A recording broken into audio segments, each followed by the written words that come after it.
சிவாய நம. அனைத்து அடியார் பெருமக்களுக்கும் வணக்கம். இந்த வாக்கு உரையானது கடந்த 26/1/2026 அன்று திருவண்ணாமலையில் நடந்த 7வது சிவபுராண கூட்டு பிரார்த்தனையில் போகர் பெருமான் மற்றும் அகத்தியர் பெருமான் உரைத்த ஜீவநாடி வாக்குகளின் தொகுப்பு இது. வாருங்கள், வாக்கிற்குள் செல்வோம். இறைவா, நீயே அனைத்தும். இறைவா, நீ நன்றாக இருக்க வேண்டும்.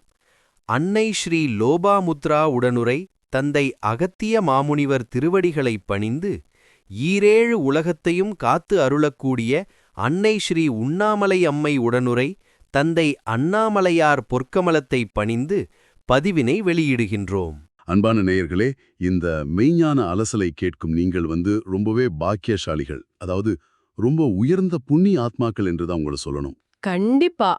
சர்வ வல்லமை படைத்த சித்தர்களின் வாக்கு நேர்களாகிய நீங்கள் நேரடியாக கேட்பதால் உங்க வாழ்வில் பல நல்ல மாற்றங்கள் நிச்சயம் நிகழும். ரொம்ப சரி. இது முழுமையா கேட்கிறப்போ உங்க வாழ்வில் வரும் கஷ்டங்களுக்கான உண்மையான காரணம் என்னன்னு நீங்க தெளிவா தெரிஞ்சுக்குவீங்க. ஆமா, இது உங்களுக்கு ஒரு அளப்பரிய மன அமைதியையும் வாழ்க்கையை வெல்லும் ஒரு மிகப்பெரிய தெளிவையும் நிச்சயம் கொடுக்கும். இன்னைக்கு நம்ம இந்த ஆழமான தேடல்ல சித்தன் அருள் வளைப்பூல வந்த பதிவு 2086 பத்தி தான் பேச போறோம். அதாவது அன்புடன் அகத்திய மாமுனிவர் அருளிய அந்த ஆழமான பதிவு. கஷ்டங்கள் இறைவனை உணர வைக்கும் கருவிகள் அப்படிங்கிற தலைப்புல தான் இது வந்திருக்கு. இந்த உரையில முதல்ல ஈரேழு உலகங்களையும் காக்கும் அன்னை ஸ்ரீ பார்வதி தேவி மற்றும் பரமேஸ்வரனாகிய சிவபெருமான பத்தி ரொம்ப உயர்வா சொல்லியிருக்காங்க. அவங்கதானே அனைத்து உயிர்களுக்கும் தாய் தந்தையாக விளங்குறாங்க. இதுல ஒரு அழகான உதாரணம் வருது. என்ன உதாரணம் அது? ஒரு முதலாளி எப்படி தன் தொழிலாளியோட கூலியை சேமித்து வச்சு சரியான சமயத்துல வழங்குவாரோ அதே மாதிரி தான் இறைவனும் செயல்படுகிறார். ஓ, அதாவது நம்ம செயல்களுக்கான பலன்களை இறைவன் ஒரு வெயிட்டிங் லிஸ்ட்ல, ஒரு காத்திருப்பு பட்டியல்ல வைக்கிறான்னு சொல்றாங்க. மிகச்சரி. தகுந்த நேரத்துல அந்த பலன்களை இறைவன் நமக்கு சரியாக வழங்குவார். இத நம்ம ஒரு ஃபிக்ஸ்டு டெபாசிட் மாதிரி எடுத்துக்கலாமா? ஆமா, கண்டிப்பா அப்படிதான் சொல்லணும். நம்ம செய்யற நன்மைகளும் தீமைகளும் ஒரு வங்கியில காத்திருந்து அதுக்கான மெச்சூரிட்டி காலம், அதாவது முதிர்வு காலம் வந்ததும் நமக்கு திரும்ப கிடைக்குது. அதேதான். அதனாலதான் அவசரப்பட்டு எதையும் இறைவனிடம் கேட்க கூடாதுன்னு அகத்திய மாமுனிவர் ரொம்ப ஆழமா சுட்டி காட்டுறார். ஆனா இங்க எனக்கு ஒரு பெரிய சந்தேகம் வருது. எல்லாமே இறைவனோட நேரம்தான் அப்படின்னா மனிதனுக்கு ஏன் கஷ்டங்களும் நோய்களும் வரணும்? இது ரொம்ப முக்கியமான ஒரு கேள்வி.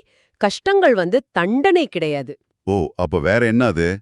கர்மாவோட விளைவா? இல்ல, அவை இறைவனை உணர வைக்கும் கருவிகள்னு சித்தர்கள் சொல்றாங்க. மனிதனுக்கு ஒரு துன்பம் வந்தாதான் அவன் இறைவனை மனசார நினைக்கிறான். ஆமா, கஷ்டம் வந்தாதான் கடவுளை கூப்பிடுவாங்கன்னு சொல்லுவாங்களே, அதுதான். சரிதான். இறைவன் இருக்கிறார்னு அவன் வாயாலேயே ஒப்புக்க வைக்கிறதுக்காக மனிதனை பக்குவப்படுத்தவே இறைவன் இந்த கருவியை பயன்படுத்துகிறார்.